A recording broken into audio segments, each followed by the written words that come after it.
आपको होती है।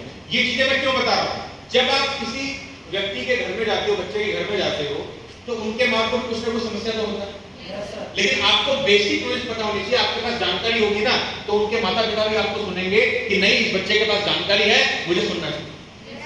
हो सकता है आपको कोई समस्या हो, आप उनको समाधान दे दो, उनको रास्ता बता दो। अब आते हैं नॉन कम्युनिकेबल।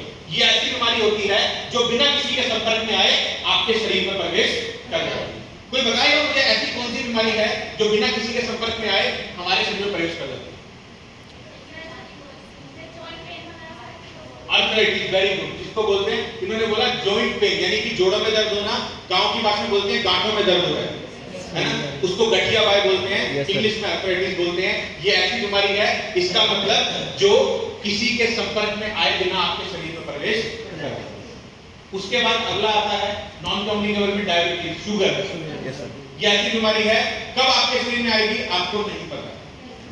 किडनी की समस्या, लीवर की समस्या, उसके अलावा आपको दिल की समस्या, उसके अलावा दिमाग की समस्या।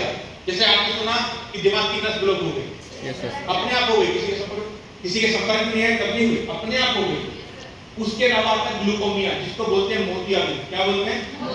एक टाइम होता था मोतियाबिंद होता था कम से कम 40-50 साल की उम्र में जाके, लेकिन आज ऐसी परिस्थिति हो गई है कि मोतियाबिंद जो आंखों की समस्या है, जिसमें आपको दिखाई देना बंद हो जाता है, वो 18 से 20 साल के लोगों को भी, बच्चों को भी हो रही है। आप कभी एक आंखों के अस्पताल में जाना, उसमें कितने बच्चे आपको दिखेंगे जो मोतियाबिंद का ऑपरेशन कराने के लिए बैठे। आजकल तो ऑपरेशन 20 मिनट में ऑपरेशन हो जाता है। क्यों? जो आपका रेटिना है ब्लैक कलर का, यही आपका देखने में मदद करता है। इसके ऊपर सफेद कलर की झिल्ली बन जाती है, जिससे आपको धुंधला दिखाई देता है। एक टाइम आता है आपको बिल्कुल दिखाई नहीं देगा। क्लियर है? तो ये नॉन कम्युनिकेबल और कम्युनिकेबल, यानी ऐसी बीमारी जो किसी के संपर्क में आने से होती है, और ऐसी बीमारी जो बिना किसी के संपर्क में आए आपके शरीर में प्रवेश करती है। तो ये चीजें मुझे लगता है आपको अपने लेवल पे समझनी बहुत जरूरी है। अब अगर बात करूं बीमारी, अब बीमारी कब आती है?